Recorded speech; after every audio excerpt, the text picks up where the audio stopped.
Bene, eccoci ritornati in studio, ultima parte di questa puntata di TV7 Match che, come ormai avviene da alcune settimane, Ermanno, dedichiamo alla storia, alle ricorrenze storiche, e in questi giorni la ricorrenza storica è quella dell'inizio dell'impresa dei 1000 e quindi di quello che è stato, come dire, questa impresa guidata da Giuseppe Garibaldi.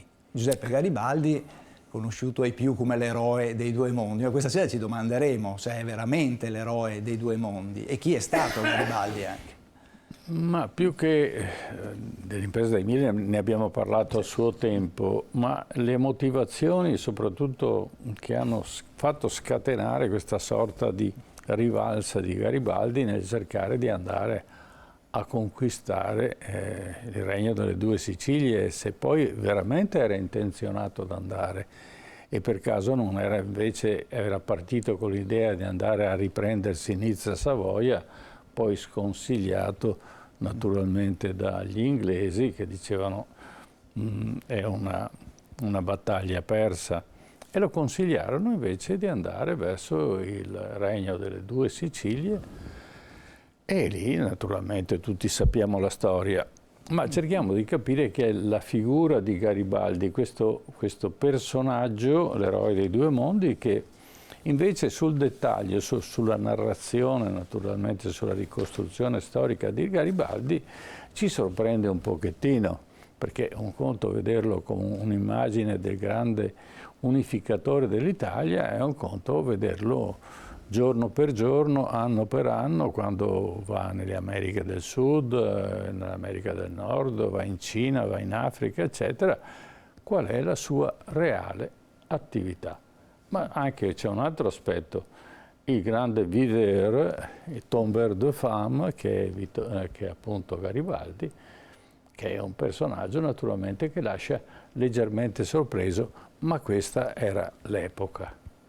È l'epoca dove anche le donne si comportavano in maniera un po' diversa da adesso, e di questo potremmo anche poi parlarne meglio. Certo, io presento a voi a casa gli ospiti che ci aiutano un po' ad approfondire e a conoscere questa figura, quella di Giuseppe Garibaldi. Saluto in studio il professor Patrizio Zanella. Buonasera professor Zanella. Buonasera anche ai telespettatori. E grazie di essere tornato qua nello studio TV7 Match, uno storico e un giornalista, nonché un docente di storia. E insieme a noi anche saluto Settimo Gottardo. Buonasera Gottardo. Buonasera. Grazie anche a lei. Buonasera, egregio professore. Carissimo Sempre un sindaco. piacere duellare culturalmente con lei. Grazie.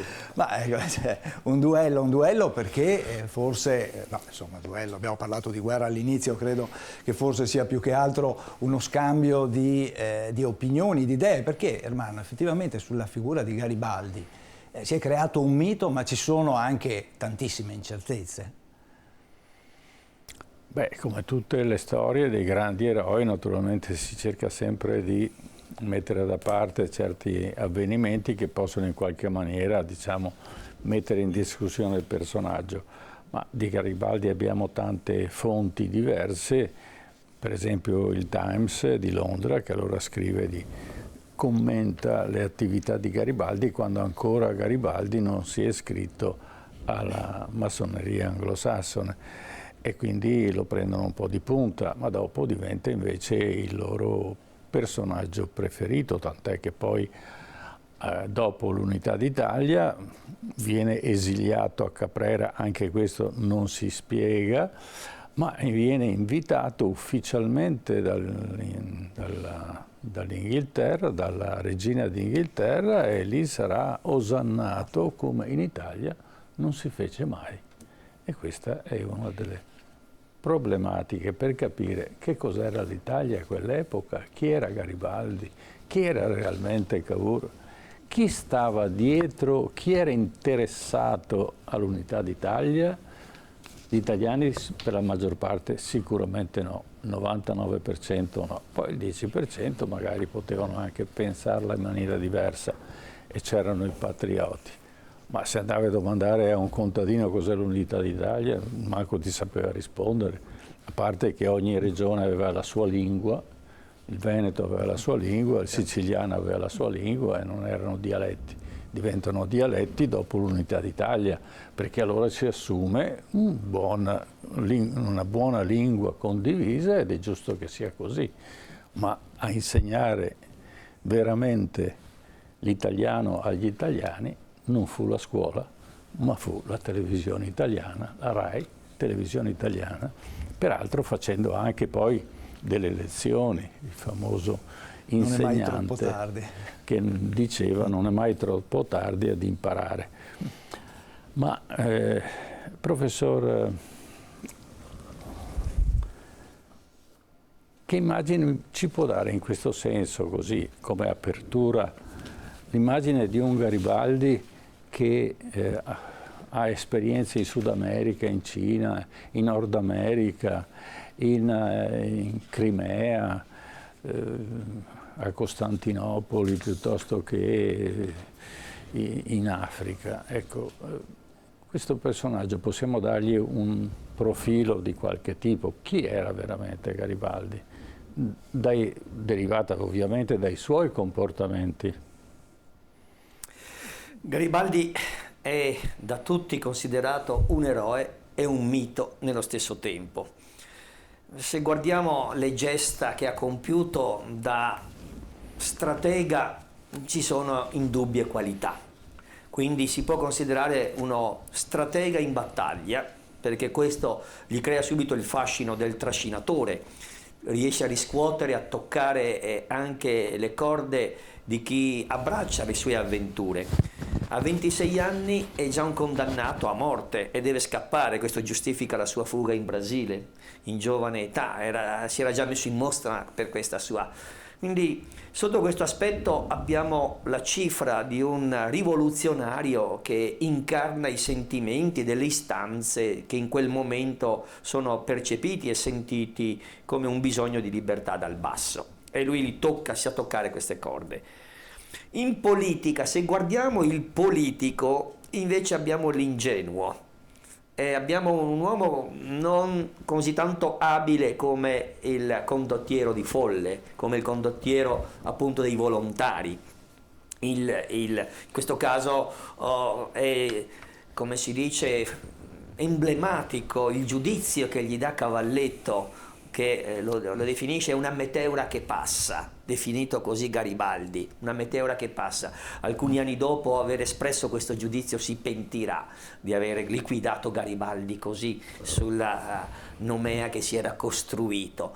Mentre è giusto evidenziare anche l'altro aspetto, quello della vita privata, e quindi il suo rapporto con le donne lo fa essere un po' pasticcione.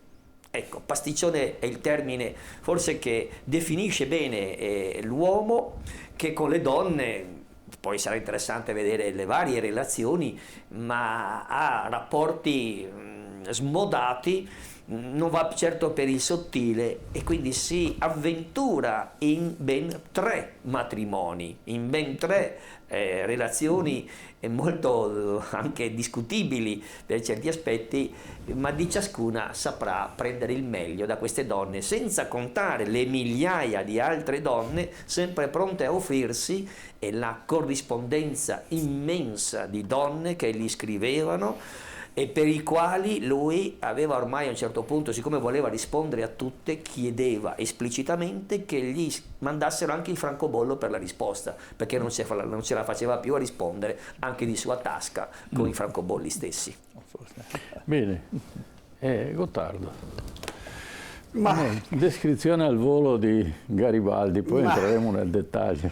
But, dicono gli inglesi, che sia un uomo entrato nel mito, e devo dire con certo merito, non c'è dubbio. Non è entrato nel mito senza merito, cioè non è un'invenzione. Però diciamo che la mitologia attorno a Garibaldi, primo concetto che io direi, è stata sapientemente costruita dei governi unitari dai Savoia, i governi dei Savoia, assieme a un pacchetto di cosiddetti eroi costruttori di un'unità d'Italia. Garibaldi, Mazzini, Vittorio Emanuele II, eccetera. Cavour. I prefetti e le varie associazioni che si congiungono con la massoneria avevano l'ordine di controllare che ogni comune d'Italia avesse via Roma, piazza Garibaldi, via Vittorio Emanuele II, piazza Mazzini, cioè era istituzionalmente una propaganda fatta in un paio di decenni, passando paesino per paesino. Non c'era villaggio superiore ai 500 abitanti che non avesse. Poi c'è la mitologia che Garibaldi dormiva dappertutto. Ci sono centinaia di casi in Italia, qui passò, qui si fermò, qui, eccetera. Quindi è una mitologia in parte costruita dal regime monarchico, il quale ha costruito una mitologia positiva, Garibaldi, Mazzini, poi Cavour, eccetera, e anche una negativa. I Borboni, l'orrore, l'incultura, l'incapacità, spreconi, non era vero, assolutamente niente affatto vero. Quindi è una mitologia di regime, costruita. Ma il problema è che non era costruita sul nulla, ecco, questo bisogna essere molto, molto onesti. E qualcuno su questa mitologia si è campata. Io, professore, molto più semplicemente direi, se fosse nei tempi attuali, Garibaldi sarebbe il capitano dei gruppi di, come si chiamano, foreign fighters, dei contractor, che vanno dalla Cecenia all'Ucraina, all'Albania, al Kosovo e così via. Quindi sarebbe un moderno contractor, con doti, perché mica i contractor vengono pagati se non hanno doti. I comandanti ceceni, che sono la punta dell'esercito russo in Ucraina, sono bravi, bravi assassini, ma lo fanno il loro mestiere con ferocia e con determinatezza, ottenendo un risultato orrendo, ma un risultato.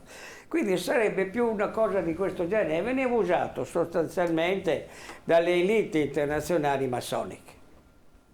E la massoneria inglese, ecco, tanto è il rito scozzese, perché senza l'Inghilterra e senza la massoneria inglese questo non faceva il foreign fighter, come si dice adesso, o il contractor.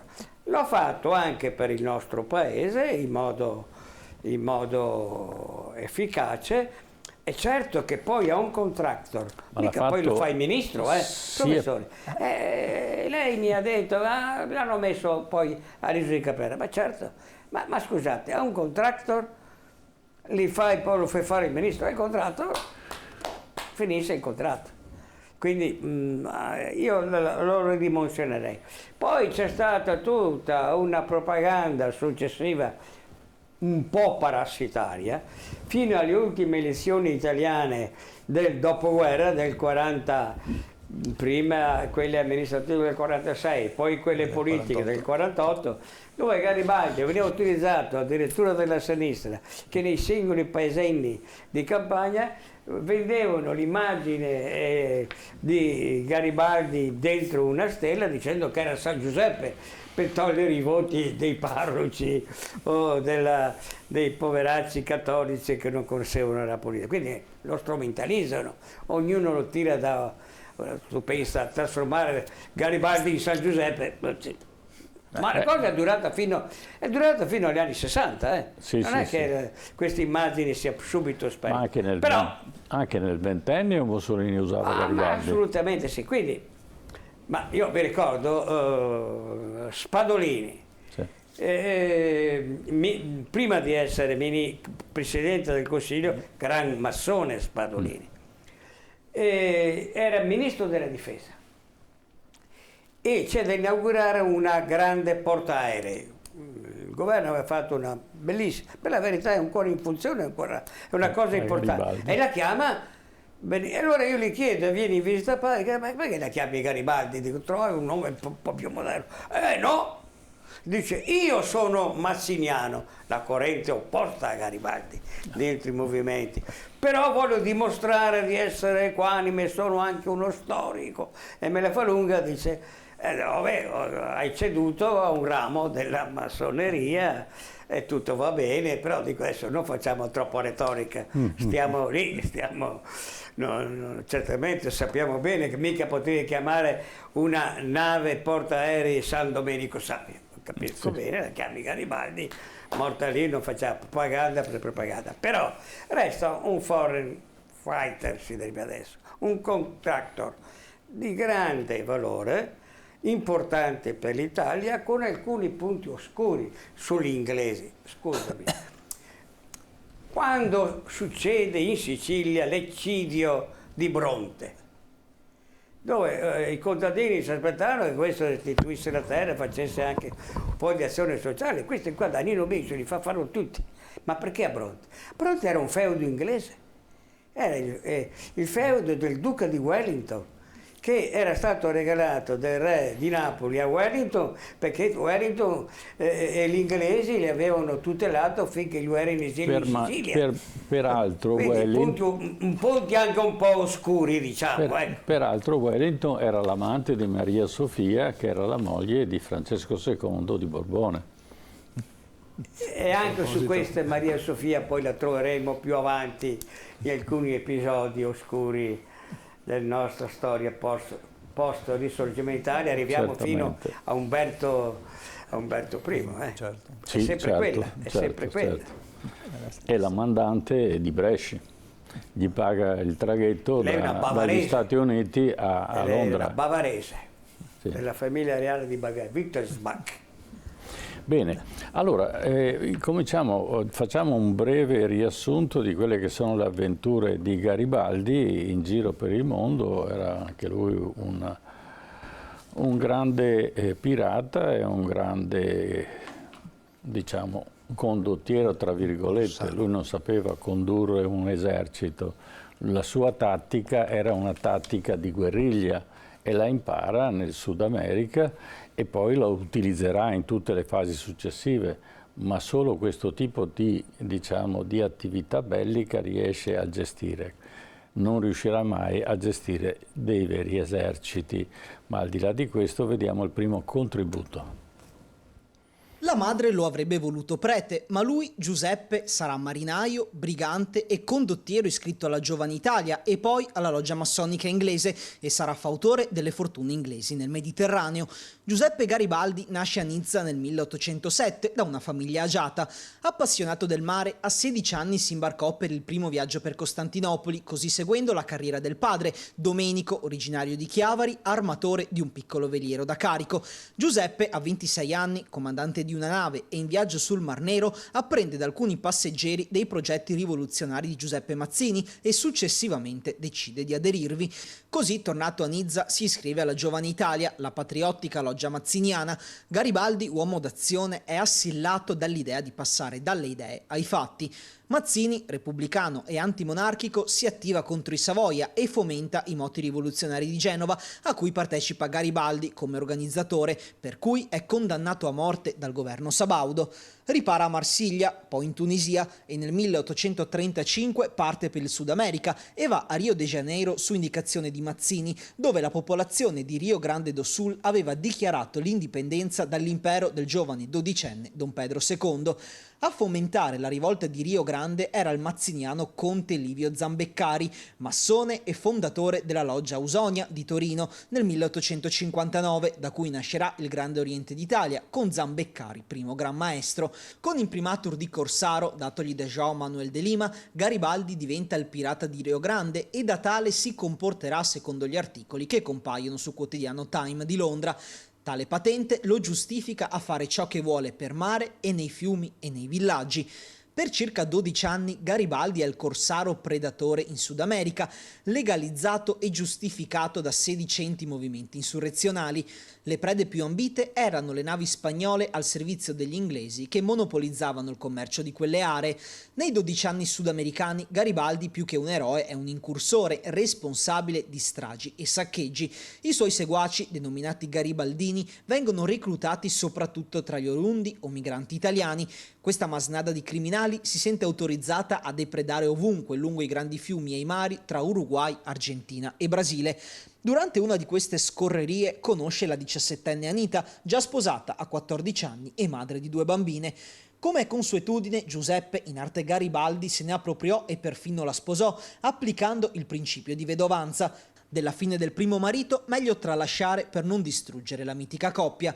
Cacciato dagli stessi rivoluzionari dal teatro di guerra sudamericano, Garibaldi nel 1853 fa ritorno in Europa e partecipa alla costituzione della Repubblica Romana con Mazzini, caduta la quale si dà alla fuga con la conseguente morte di Anita, e così Garibaldi è costretto a una nuova fuga in America via Tunisi, poi a Tangeri, per imbarcarsi sul veliero americano Waterloo alla volta di New York, dove arriva il 30 luglio 1850 e dove lavorerà come operaio nella fabbrica di candele di Antonio Meucci, il futuro inventore del telefono. Nell'ottobre del 1851 riprende la via del mare per l'America centrale, raggiungendo il Perù. Il 10 gennaio 1852 a Lima ottiene da un suo connazionale, l'armatore Pietro De Negri, il comando della Carmen, nave con un equipaggio di soli 15 uomini. Scopo dell'ingaggio è il trasporto in Cina di un carico di guano, sterco di uccelli e ottimo fertilizzante. Da Cantone in Cina ripartirà verso il Sud America con un carico di seta, cineserie, ma soprattutto di migranti cinesi traghettati verso il sogno americano. I cinesi erano una forza lavoro ricercata sia nel nord che in Sud America per la loro capacità di adattarsi ai lavori più disumani. I cinesi vengono poi venduti come bestiame sui mercati di carne umana di Cuba, Stati Uniti e Perù. I cinesi in Perù sono così dirottati nelle cave di guano, dove a gestire l'affare c'era anche Don Pietro De Negri, armatore della nave con cui Garibaldi trasportava fertilizzanti e cinesi. Con i soldi ricavati, Garibaldi, al suo ritorno in Italia, potrà comprarsi finalmente la mezza isola di Caprera, che diventerà da allora il suo punto di riferimento prima e dopo ogni impresa garibaldina. Ecco, professor Zanella, abbiamo un quadro di Garibaldi che fa il traghettatore, fa lo scafista, lo chiameremo oggi, fa il trasportatore di guano e nello stesso tempo però combatte per l'indipendenza dell'Uruguay, ma poi viene cacciato dagli stessi uruguaiani perché il suo comportamento, diciamo, è talmente orribile e stragista che lo allontanano e lui deve andarsene perché sennò rischia molto. Prego. Sì, e le sue avventure in varie parti del mondo gli ha attribuito questo epiteto, no? L'eroe dei due mondi, eroes ambos mundos. E sono azioni portate avanti con coraggio, con anche spietatezza, perché vediamo che non è tanto, come si dice, accomodante. Quando fa la rivoluzione la fa anche brutalmente. È curioso che come questo epiteto venga spesso citato, lungo la sua carriera politica è stato anche ribattezzato con altre modalità, tornando sempre al Garibaldi privato, eroe dei due mondi, l'amante in due mondi, ma anche l'eroe da 2 milioni. Ovvero questa è un'altra accusa che la rivista dei Gesuiti, la Civiltà Cattolica, gli attribuì perché il Parlamento, quando la famiglia Garibaldi nelle ultime fasi di vita si trovò in difficoltà, gli versò un appannaggio di 50.000 lire all'anno, diciamo, e questo era un corrispondente a 2 milioni, quindi l'eroe da 2 milioni l'anno, da 2 mondi, e l'amante in 2 mondi. Ecco, questi, diciamo, aggettivi però fotografano bene il personaggio. È stato ricordato come le sue gesta siano richiamate in tutte le città italiane. Ebbene, sono 5.500 i comuni in Italia che portano una via Garibaldi e ben 817 le città che ritengono di avere visto esprimersi le sue gesta. Tanto era l'uomo vagabondo, tanto era in giro appunto per l'Italia. È una figura che con il suo carisma, ecco, possiamo dire che è una figura dotata di un forte carisma. Dennis McSmith, questo biografo che gli ha dedicato più di uno scritto, diciamo, dice che per lui si moriva contenti. Chi lo seguiva per Garibaldi era già, come si dice, messo in conto anche la morte, ma si moriva contenti. Arriviamo al massimo della cosiddetta donazione per una causa, che lui sapeva così incarnarla anche come vissuto. E l'epilogo della sua vita, è giusto ricordarlo, visto che è stato fatto un riferimento alla massoneria.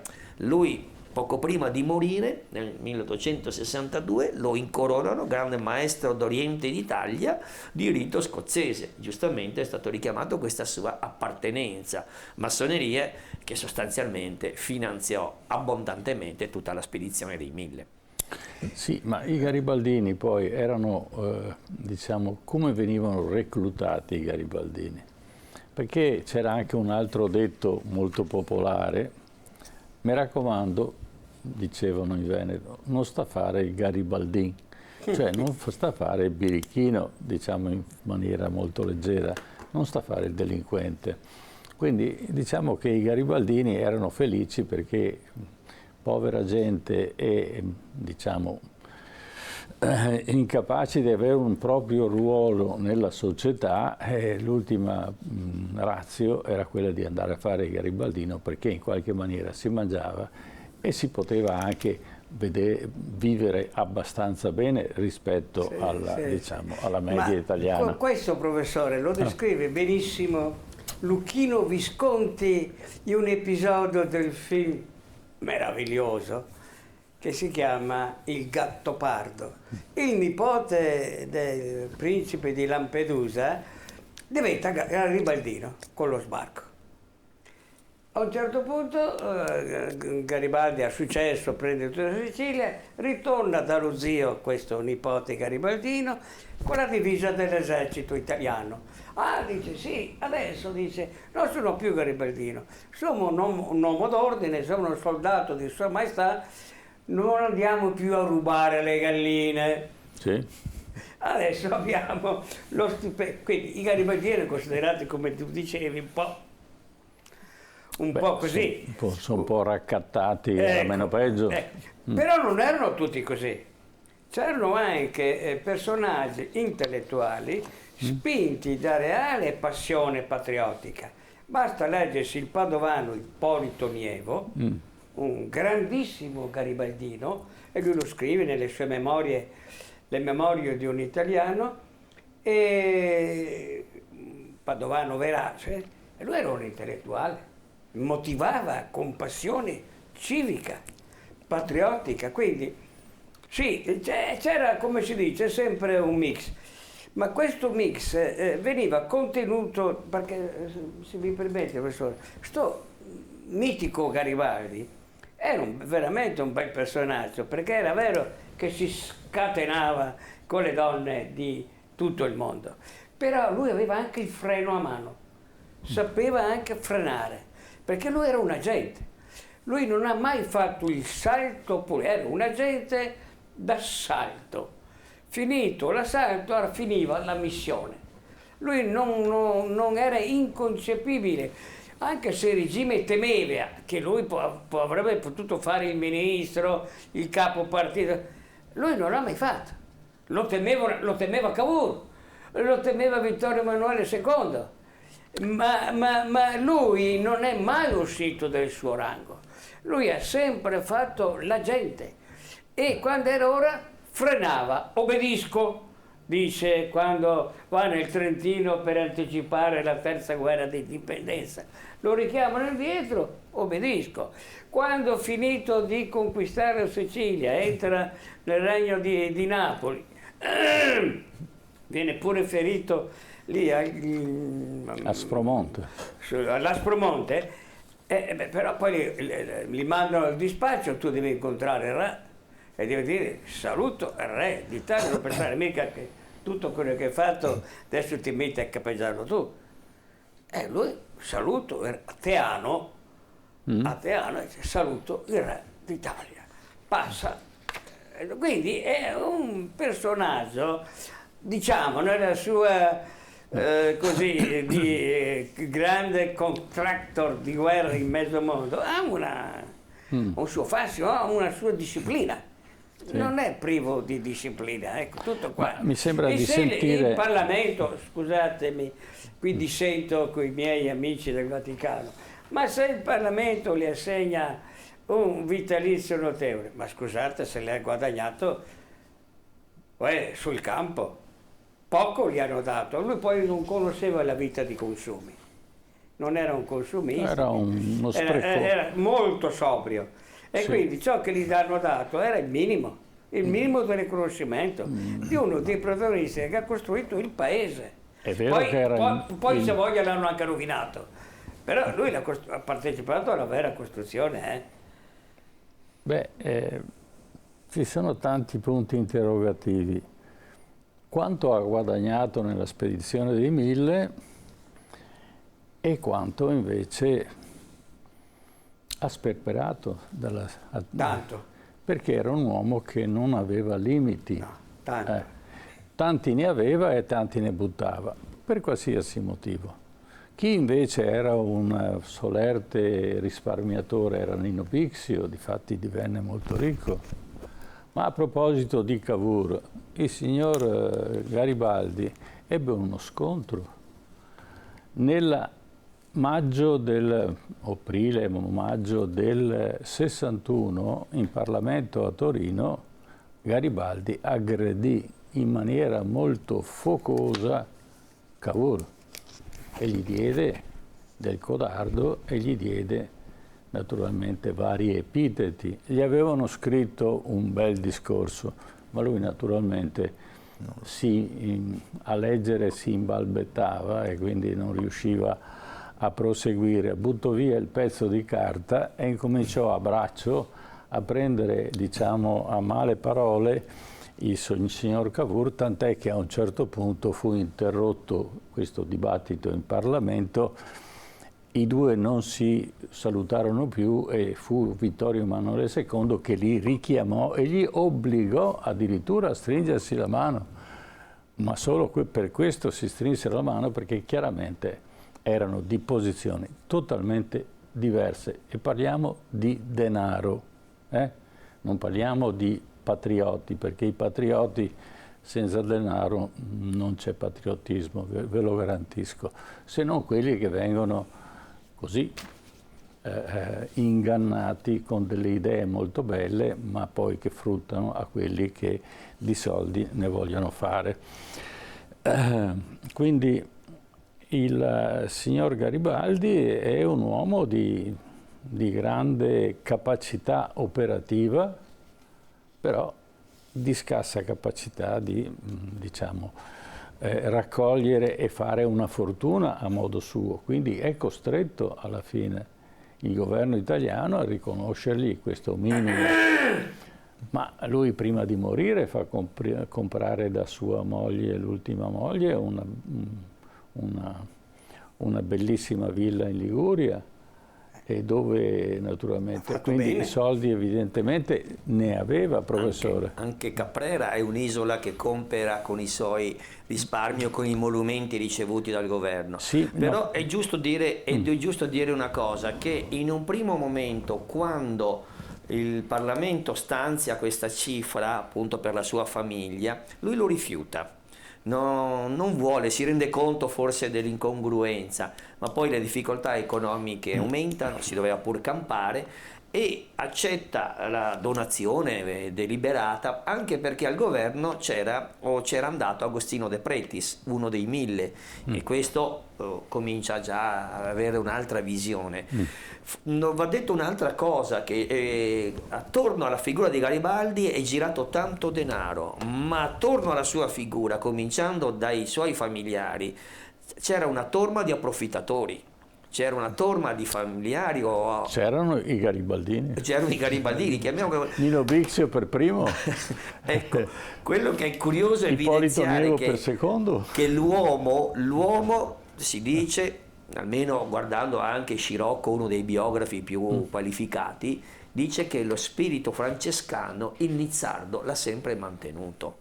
Non si è montato la testa, anche se aveva a disposizione grandi somme, ma queste somme, diciamo, hanno anche evidenziato che come amministratore di se stesso era una nullità.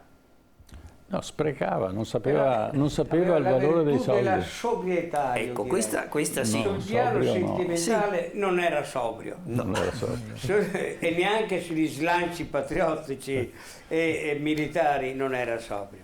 Però guardate che dico questo perché non è una cosa così, altrimenti non si capisce la popolarità che ancora ha oggi.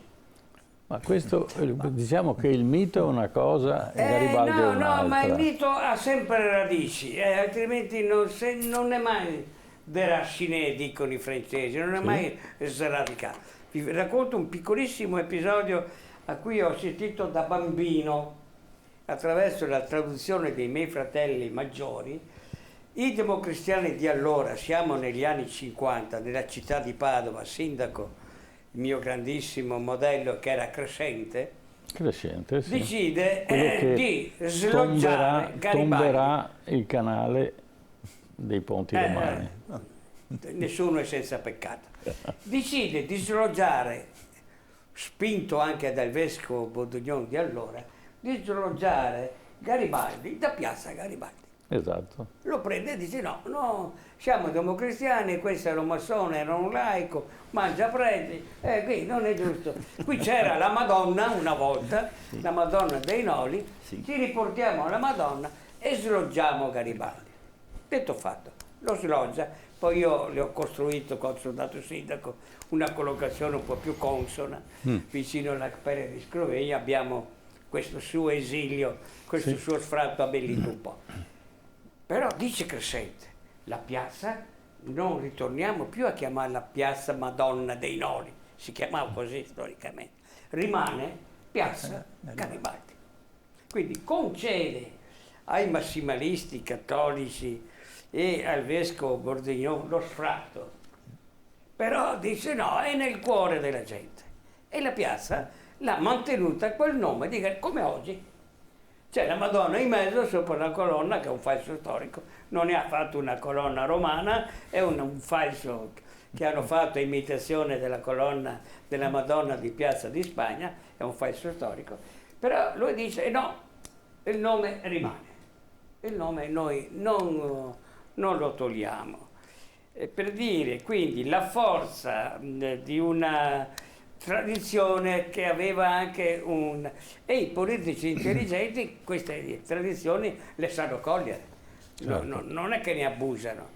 A diversità invece, scusami, termino sempre stando nel padovano, di Vittorio Emanuele III, che viene in visita ufficiale in Prato della Valle con Mussolini.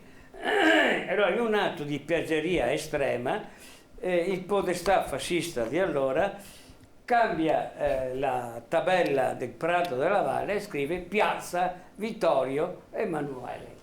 Naturalmente nessuno chiama il Prato della Valle Piazza Vittorio Emanuele III, ma ufficialmente sarebbe quella, perché non c'è stato mai un atto che l'abbia cambiato, ma c'è stata la realtà storica del popolo che non l'ha riconosciuta, non l'ha mai chiamata così.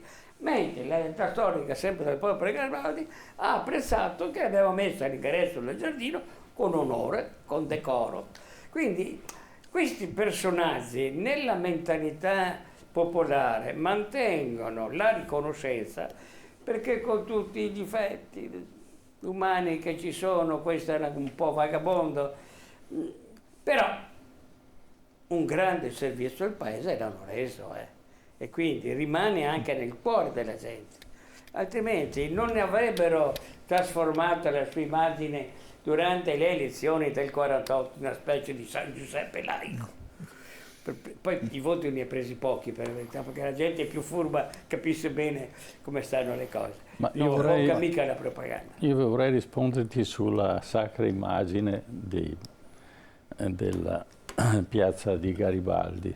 Allora, come studenti e naturalmente goliardi, dicevamo che la sacra immagine, la vendetta di Garibaldi, è perché la sacra immagine veniva presa in giro dal traffico della città. E questo era un modo così per vedere la parte. L'altro aspetto, Garibaldi è vero che fa l'unità d'Italia, ma fa l'unità d'Italia, c'erano due tipi di unità d'Italia che si volevano fare all'epoca. Quella alla francese, Napoleone III, e l'altra unità d'Italia all'inglese, ed era la regina Vittoria all'epoca. E l'interesse degli inglesi sormontava l'interesse dei francesi. Professore. Sulle fasi che portano all'unità d'Italia c'è veramente molto da dire, perché in quegli anni 50, dove si sta cercando di convogliare il massimo degli sforzi, ci sono trame e azioni in molte direzioni. Anzitutto c'era un'idea giobertiana di un'Italia che si sarebbe dovuta costituire sotto, diciamo, l'egida del Papa confederata, quindi un'Italia giobertiana. Questa era quella che era stata anche pubblicizzata con degli scritti, quindi con Vincenzo Gioberti, che portava avanti questa idea e ha avuto un certo seguito. C'è un'Italia massonica, non è vistosa, è dietro le quinte, che vede un tipo di unità configurata in un certo modo.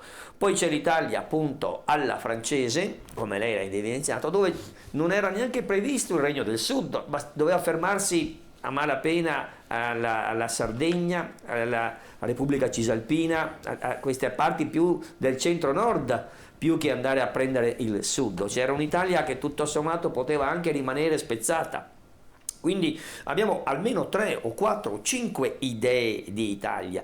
Si sa che si impone l'Italia unitaria, quella che la storia ha prodotto. È una sommatoria di intenti e di tensioni che si sviluppano, ma sotto c'era un progetto anche diverso. Anche l'Italia cosiddetta mazziniana è ben diversa da quella che salterà fuori. Mazzini la voleva la Repubblica. Ecco, la voleva la Repubblica. È giusto ricordare che anche la visione repubblicana Mazzini sarà un deluso dell'unità dell'Italia, non era quella che voleva lui. Ma anche come veniva costruita l'Italia, quindi un'Italia federale. Ma per Mazzini la vera Italia avrebbe dovuto essere quella che nasceva dai popoli che si ribellavano ai poteri dei granducati per formare questa visione di nazione, di paese, ma con la volontà dal basso. Mazzini non accettava e non avrebbe mai accettato un'idea di un'Italia fatta ma per l'intervento di potenze straniere, perché vedeva un'Italia sempre succube. Allora, come vediamo anche in questa guerra che assistiamo oggi in Ucraina, ci sono una montagna di interessi dietro. Quindi diciamo che il patriottismo è quello della povera gente che muore a casa propria e vuol difendere la propria casa e la propria terra. Poi dietro ci sono miliardi di interessi e le cose non sono cambiate da allora. Cioè anche all'epoca dell'unità d'Italia gli interessi che come costruire l'Italia erano legati ai francesi, perché c'era stato un accordo di Plombier con Cavour che diceva il nord Italia fino a, diciamo, al Lazio rimane tutto dei Savoia. I Savoia sono molto importanti per i francesi perché li considerano idioti. Il centro lo lasciamo al Vaticano, quindi al Regno del Vaticano e il sud al cugino di Napoleone III.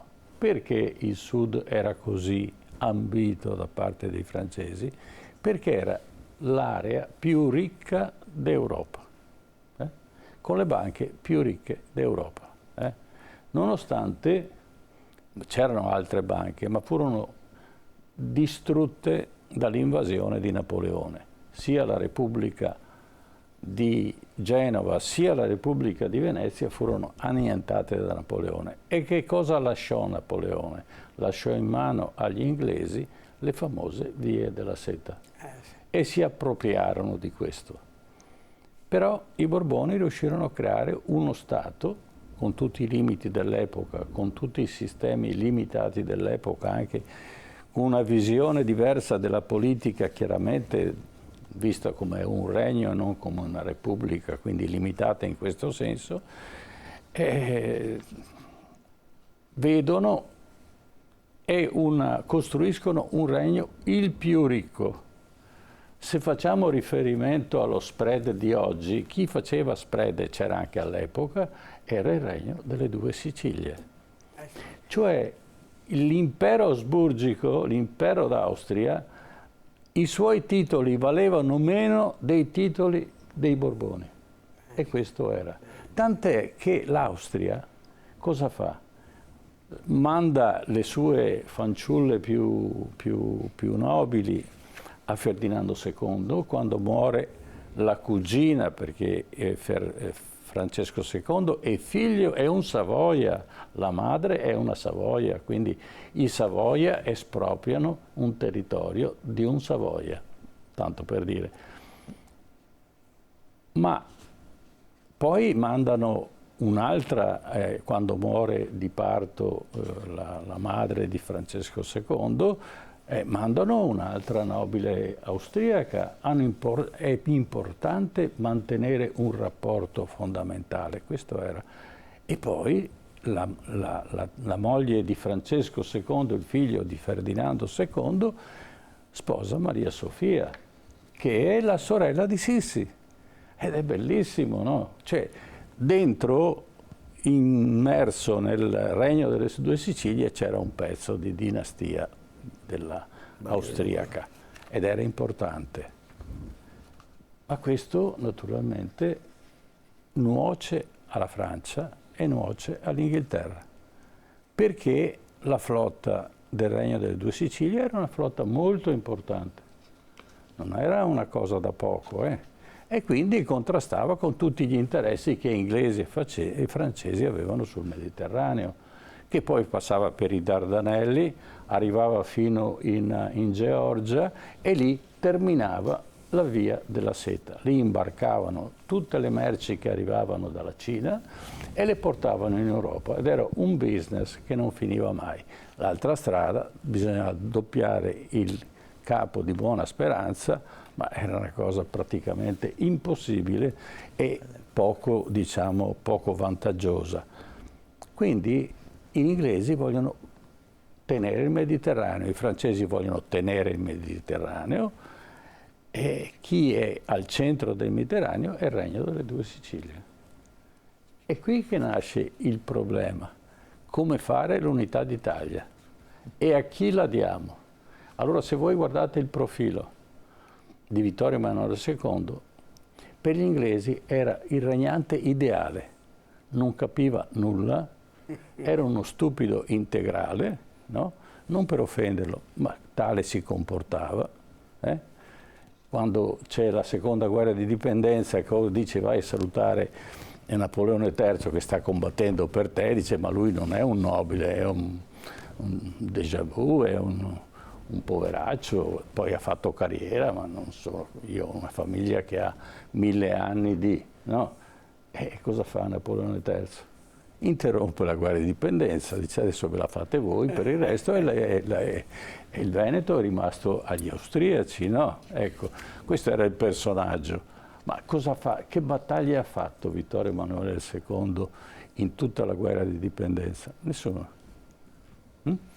Solo alla fine, quando a Gaeta Francesco II si rifugia con la moglie Maria Sofia, lo circondano, hanno cannoni a lunga gittata e quindi hanno la meglio e guadagnano quello che ha lasciato Garibaldi successivamente, diciamo, nella sua spedizione precedente. Ma questo Garibaldi ha veramente conquistato la Sicilia e il regno delle due Sicilie, professore? O c'è qualche dubbio? Vittorio Emanuele II... Come arriva Garibaldi? Allora partiamo, spieghiamo ai nostri telespettatori come arriva Garibaldi in Sicilia. Cannoni, carri armati, scusate, esagero. Certo. Si può dire che è un'armata Brancaleone. Da come inizia la spedizione, privi di mezzi, sono costretti a fermarsi appunto a Quarto per imbarcare alcuni fucili che se no non ne hanno neanche questi. 17 fucili. Ecco. Allora, Garibaldi scrive nelle sue memorie: di suo pugno 1000 cartucce e una baionetta. Ecco. Questa era l'armatura dei 1000 che arriveranno in Sicilia e sconfiggeranno un esercito di oltre 20.000 soldati armati di tutto punto e soprattutto organizzati. Lasciando tra l'altro un distaccamento vicino appunto a Roma per cercare di fomentare un'insurrezione anche allo Stato Pontificio nel contempo, per cui fanno anche questo. Ma si liberano, guarda caso, di patrioti pericolosi. Si chiamavano della Giovane Italia, perché Garibaldi non li vuole, perché non gli obbediscono, gli altri sì, ma questi qui sono invece duri e puri. E gli iscritti alla Giovane Italia sono quelli che fanno l'attentato, avevano già fatto l'attentato a Napoleone III a Parigi, che per poco ci lasciava le penne, perché non sappiamo che Napoleone III era iscritto alla Giovane Italia, da giovane. E quindi anche lui aveva giurato di combattere per l'Italia e quando nella Giovane Italia qualcuno tradiva non c'era scampo. E allora cosa succede, professore? Questi disarmati che arrivano in Sicilia. Sono costretti intanto a tenersi al largo dell'isola per fingere che non sarebbero sbarcati proprio a Marsala, diciamo. Sono costretti a fare un giro lungo, quasi da facendo credere che vanno verso la Tunisia, per poi virare direttamente verso l'isola. E qui trovano un po' la compiacenza di alcune navi inglesi che nascondono e facilitano lo sbarco di queste. I Borboni sono abbastanza sorpresi. Ma chi li insegue? Perché la spedizione non è una spedizione segreta, no? Lei, professore, prima mi ha fatto vedere che c'è un libro con la testimonianza di tutti quelli che sono partiti. Quindi li hanno schedati uno per uno e avevano la firma, l'ingaggio e tutto il resto. Chi seguiva le due navi a ruota, allora non c'era ancora le eliche, che partite da Quarto erano arrivate a Marsala? C'era una sorveglianza estera. Cannoniera, 2 cannoniere borboniche, il cui comandante era un certo comandante Acht, figlio, guarda caso, dell'ammiraglio Acht, ammiraglio della marina inglese. E questo non riesce a fermarle, perché c'è un'altra cannoniera nell'imboccatura del porto che impedisce che lui possa sparare e naturalmente se spara male colpisce la cannoniera inglese e ne nasce una guerra. Ma gli inglesi sono anche cauti, perché riempiono di bandiere inglesi tutto il porto di Marsala. Così, se non colpisce una bandiera, è un'altra dichiarazione di guerra. E i garibaldini sbarcano, c'è solo uno che muore, poveretto, perché casca in acqua ma non sapeva nuotare, e quindi... Ma sono totalmente disarmati. Come hanno fatto? Ma trovano strada spianata, non trovano nessuna resistenza. C'è un esercito borbone che non oppone, anzi i 20.000 erano schierati, che avrebbero potuto fare un boccone di questo migliaio, solo che la fortuna di questi garibaldini, oltre ad avere un felice sbarco, non è contrastato più di tanto grazie alla compiacenza degli inglesi, raccattano centinaia e centinaia di altri volontari, e man mano che faranno questa spedizione verso il Napoli, la Calabria, saranno delle fila che si ingrossano sempre di più, fino ad arrivare a essere 50.000. Certo. Ma 50.000 non vanno per caso, ve lo garantisco, nessuno va, si può fare una manifestazione, ma non di più. Ora pensate, una manifestazione in una città di 1000 persone, arriva la polizia, a calci li manda a casa, no? Perché non hanno possibilità di salvarsi.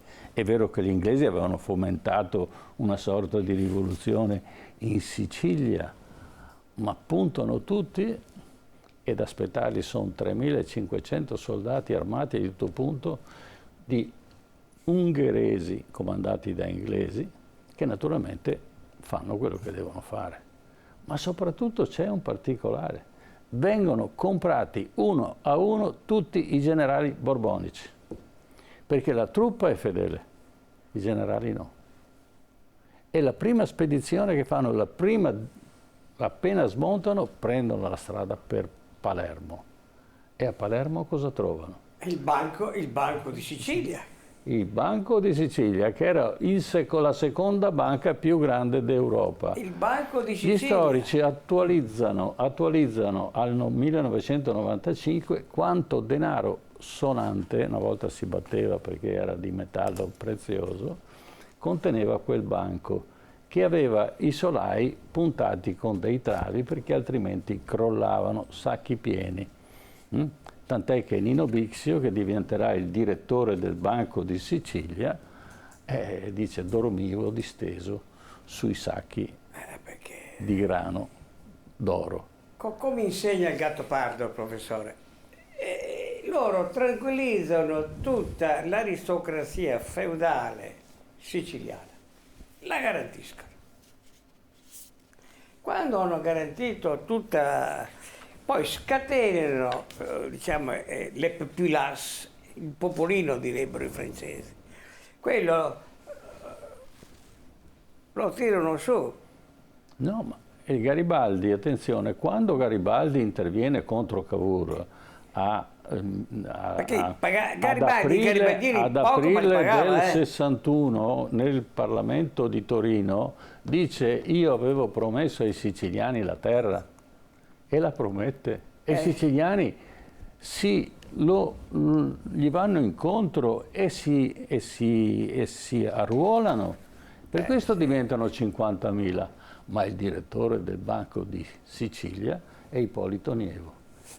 E tira fuori, bastava andare con una lista di possibili garibaldini, e tutti naturalmente, ogni garibaldino aveva un suo valore. Per il numero di garibaldini veniva finanziato, diciamo, per fiducia. Però naturalmente 50.000 ci sono, e ci sono anche i gradi, e ci sono le capacità operative, però i generali non fanno guerra, non ci sono battaglie importanti. C'è un inizio, ci sono delle scaramucce, poi naturalmente i soldati vengono obbligati ad arretrare, tant'è che a Palermo, quando arrivano i garibaldini, gli stessi militari si arrabbiano. Dice: ma vedete, sono 4 morti di fame, noi a calci li buttiamo in mare. E i generali li imbarcano e li mandano a Napoli.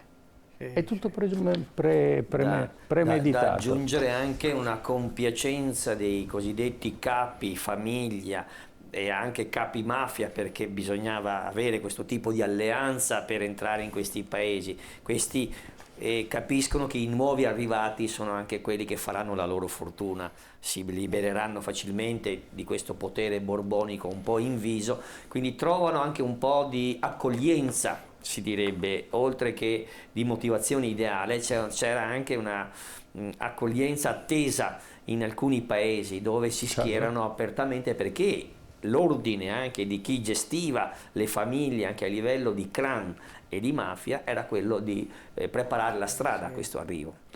Allora la mafia era una sorta erano i bravi dei nobili. non legati erano al molto feudalesimo indipendenti, erano gli uomini terriero. della grande nobiltà siciliana. Terriera prevalentemente. Esatto. Diventeranno poi mafiosi di secondo livello dopo la seconda guerra mondiale, quando gli americani gli daranno carta bianca perché c'era la guerra fredda e quindi servivano a...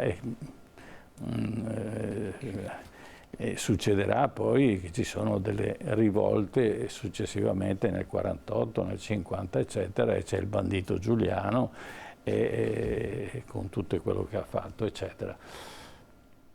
Però Garibaldi promette le terre e tutti sono dalla parte di Garibaldi e ha il massimo consenso. Però a Bronte il sogno finisce. Perché comandano C'è gli inglesi. l'eccidio. Nino Garibaldi... Bixio va e comanda a Bronte. A Sì. Bronte chi dà gli ordini è Nino Bixio. Certo, ma perché Garibaldi è sottomesso agli inglesi. E gli inglesi quale altro interesse avevano in Sicilia? L'interesse più grande, per cui a quell'epoca avevano le miniere di zolfo. E lo zolfo ne usciva quasi puro al 100%, Sì, 95%. Professore, ma ha ragione. La Ducea di Bronte Sì, era di Wellington, era di un inglese. certo. Non è casuale, non è una coincidenza. Ma i contadini vogliono la terra e Wellington dice sì, ma non questa, non la mia, bravo, ci siamo diamo capiti. quella degli altri.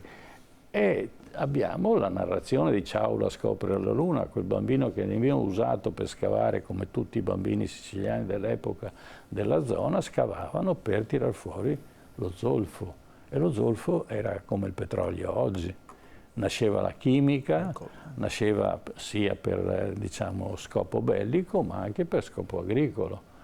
E quindi i solfati di rame cominciavano a essere utilizzati e era un grande commercio. E gli inglesi, tant'è che in tempi non sospetti c'è addirittura l'Inghilterra che blocca i mari e i porti della Sicilia e del Regno delle Due Sicilie perché Ferdinando II vuole dare la possibilità di sfruttare lo zolfo anche ai francesi. E quando gli bloccano per mesi i mari e i porti, allora dice mettetevi d'accordo tra di voi, francesi e inglesi si mettono d'accordo e lui prende i soldi e finisce là. Ecco, questo è il quadro di una unità d'Italia che non si capisce. Garibaldi arriva fino a Napoli. A Napoli il signor Cavour intanto aveva mandato in Sicilia degli emissari per creare una lobby contraria agli inglesi. E quando Garibaldi arriva a Napoli lo aspetta la Camorra e su ordine di Cavour deve essere ammazzato. Naturalmente Garibaldi è un bandito, quindi conosce bene perfettamente come si tratta tra colleghi, prende i camorristi, li porta al Banco di Sicilia, secondo banco, il banco più grande allora d'Europa come capacità finanziaria e che batteva moneta peraltro, e quindi dice servitevi pure. E naturalmente sono tutti dalla parte di Garibaldi. E a Napoli Garibaldi trova anche un ceto sociale borghese già evoluto. Certo. Lui ha anche una base, diciamo, intellettuale dell'Università di Napoli, la borghesia e anche una nobiltà, il Caracciolo per esempio, una nobiltà già più evoluta che non avevano accettato la non evoluzione dei Borboni in monarchia costituzionale. E quindi c'era sia un ceto dirigente, un ceto e anche un primo ceto industriale. A Napoli Garibaldi usa anche questi ceti che erano più avanzati, erano già un ceto che non accettava più le regole feudali. Ecco. Certo. Intellettualmente erano molto Quindi aperti. Abbiamo un regno che è pericoloso per gli inglesi, è ambito dai francesi, ha risorse e materie prime, ha costruito già, è la zona più industrializzata d'Italia. Sì. Parliamo di 1 a 10 tra Lombardia e Napoli. Cioè, Lombardia non esisteva a livello industriale. E quindi agli inglesi va bene. Un Vittorio Emanuele II non ama il mare, preferisce andare a cavallo. Andare a caccia? Andare a caccia dalla mattina alla sera, poi dice basta saper firmare e sei già re. Non conosceva neppure l'italiano, conosceva solo il francese, fra l'altro, bene. Sì, certo. E a Roma sappiamo che non ci andò mai. E la sua azione, pur passando tra il padre fondatore dell'Italia, si può dire che in quel frangente passa alla storia perché firma il 17 marzo del 1961, firma l'unità d'Italia, ma la sua visione politica è lontanissima dal quadro che ha sotto gli occhi. Certo. È un capovolgimento dei ruoli, eppure solo perché era un Savoia, diciamo che passa alla storia con il merito di aver posto la firma su questo atto del 17 marzo. Sì, ma sempre con la mano trattenuta dagli inglesi, perché altrimenti lui non fa assolutamente nulla. A Roma ci andrà solo una volta e ci lascerà le penne perché si prende la malaria e dopo pochi mesi morirà purtroppo. E a lui poi succederà Umberto I, quello contro cui, diceva prima appunto il nostro sindaco Gottardo, si vendicherà Maria Sofia, la moglie di Francesco II. Ma al di là di tutto questo, noi torniamo alla nostra figura di Garibaldi, che ha fatto questa grande impresa appoggiato al 99% dagli inglesi contro i francesi e naturalmente gli inglesi andava bene che le cose andassero in questa maniera. Il Mar Mediterraneo era in loro possesso ed erano garantiti. Tant'è che nella guerra del 1866 gli inglesi proteggono i porti di Genova, di Livorno, eccetera, perché naturalmente noi a distanza di 6 anni eravamo diventati nemici di Napoleone III, alleati dei prussiani e naturalmente contro i francesi e gli austriaci. E gli inglesi ci aiutano, perché noi non avevamo una flotta, ma l'ammiraglio di quella flotta, che faranno dopo l'unità d'Italia una piccola flotta, era il comandante di quella nave famosa che non aveva fermato Garibaldi, l'ammiraglio Acht, figlio dell'ammiraglio Acht. Quindi questa è la storia d'Italia, mi pare che le mazzette cominciano già in tempi non sospetti. Allora, adesso parliamo di Anita e Giuseppe Garibaldi e le avventure di questi due, diciamo, pionieri di un mondo che sta evolvendo in Sud America, sta evolvendo in Europa, sta evolvendo in Italia. Diciamo che la rivoluzione francese indirettamente ha innescato dei movimenti rivoluzionari che è difficile da prevedere e da gestire in tutti i paesi del mondo e quindi soprattutto in Italia. E quindi contributo numero 2, Anita e Giuseppe Garibaldi. Anita e Giuseppe Garibaldi. Anna Maria de Jesus Ribeiro da Silva, nota come Anita Garibaldi, nasce in Brasile a Morrinhos, una frazione di Santa Caterina, il 30 agosto del 1821. È la terza di 10 figli di un mandriano morto di tifo nel 1834, che lascia la famiglia in totale povertà. A solo 14 anni è obbligata dalla madre a sposare Manuel Duarte, un vecchio calzolaio che dopo 3 anni la lascia per unirsi all'esercito imperiale. Il territorio di Santa Caterina aveva già raggiunto l'indipendenza dal Portogallo nel 1822, anche se l'infante Pedro II di fatto lo assoggettava. Anita era una giovane animata da spirito di indipendenza e ammirava i ribelli sostenitori della rivolta dei Pezzenti che nel 1835 avevano scatenato la rivoluzione a Laguna. Dopo 4 anni, il 22 luglio 1839, Giuseppe Garibaldi conquista Laguna ed è lì che Anita lo incontra e si innamora, e da quel momento la loro unione sarà la loro forza. Anita segue attivamente nuovamente Garibaldi in ogni sua impresa.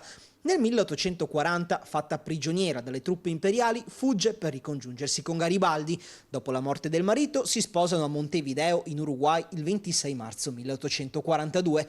Già nel 1840 era nato il loro primo figlio, che chiamano Menotti in onore del patriota modenese. Negli anni a seguire hanno altri 3 figli: Rosita, morta a 2 anni, Teresita e Ricciotti. Garibaldi si mette di impegno e cerca una vita tranquilla, ma gli eventi lo travolgeranno. Anche se inizia a lavorare come sensale navale e poi come insegnante di matematica, capisce che non è la sua indole. Così accetta il comando di una piccola flotta e percorrerà mari e fiumi attivandosi in azioni piratesche camuffate da azioni patriottiche per l'indipendenza dell'Uruguay dall'Argentina. Darà vita alla prima legione italiana in Sud America. Garibaldi adotta come uniforme le camicie rosse, già in uso presso i macellai e trovate d'occasione. Quando gli giunge la notizia della rivolta di Palermo, nell'aprile del 1848, torna in Italia seguito da 60 camicie rosse. Anita lo precede con i figli e viene ospitata dalla suocera Anizza. Garibaldi prosegue per Genova e dopo il rifiuto di Carlo Alberto di accoglierlo nell'esercito sardo, con la sua legione di volontari offre il suo aiuto anche al governo provvisorio di Milano. Il 9 febbraio 1849, proclamata la Repubblica Romana, Garibaldi raggiunge la città eterna con i suoi garibaldini per difenderla dalle truppe francesi, spagnole e borboniche.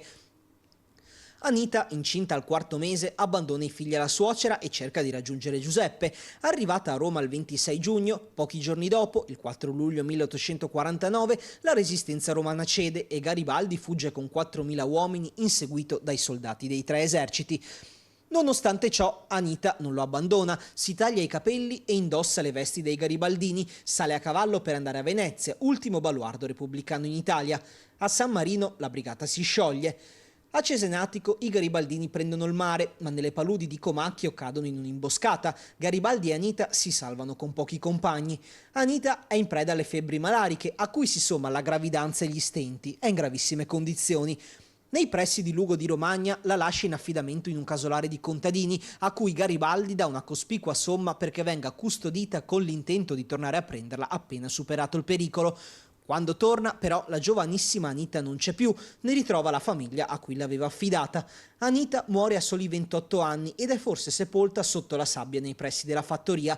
I contadini, nel timore forse che le truppe austro-ungariche potessero rivalersi sulla famiglia che aveva aiutato Anita e Garibaldi, nella fuga se ne disfano. Sulla fine dell'indomita Anita si aprirà una controversia: morte naturale o uccisa per strangolamento?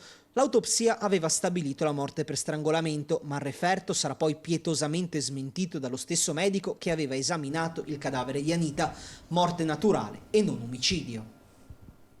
Professore, questa grande avventura della Repubblica Romana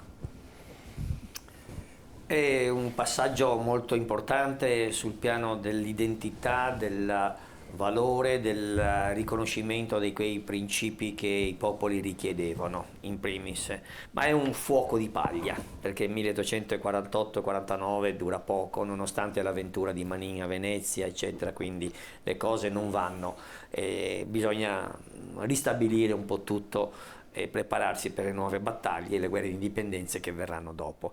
Quello che il filmato invece evidenzia è il ruolo di Anita come compagna, come amica e anche come madre dei suoi primi 4 figli, insomma, perché la perde a 28 anni ma gli ha dato intanto 4 figli.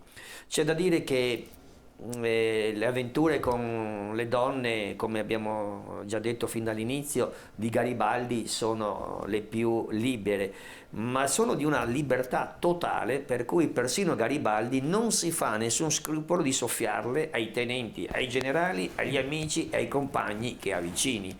Queste forse si offrivano, ma lui non andava certo per il sottile, anche se era di un amico stretto o altro.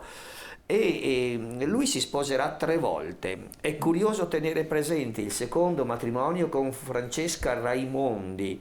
Lui ha già 52 anni e è curiosa questa grottesca avventura perché il giorno stesso del matrimonio, appena esce dalla chiesa, un suo più stretto compagno gli mette in tasca un biglietto con la scritta: Giuseppe, guarda che tua moglie è incinta, è già incinta. la cosa lo fa imbufalire immediatamente, la guarda, ma allora sei una poco di buona, lo dice spietatamente e cerca di rinnegare subito questo tipo di relazione. Era stata messa incinta da un tenente appunto vicino al movimento garibaldino e dovevano mascherare la gravidanza e quindi la portano a farla diventare moglie di Garibaldi. Il terzo matrimonio interessante è invece con Francesca Armosino, una donna che lui lo seguirà in maniera totale, si può dire fino anche ai giorni della malattia, la sua senescenza, l'artrite che lo porterà così a perdere la vita, ed è curioso perché viene scelta da alcuni compagni stretti perché viva con lui a Caprera e viene scelta per la sua bruttezza.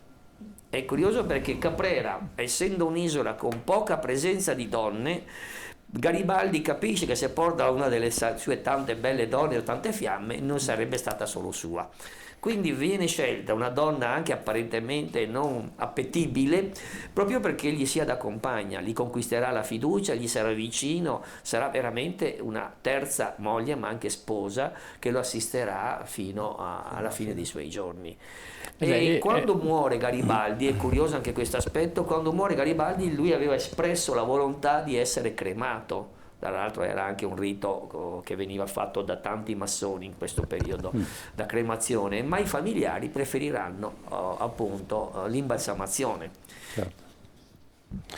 E non c'è dubbio che Garibaldi aveva un fascino notevole nei confronti delle donne. E la narrazione di questa Raimondi,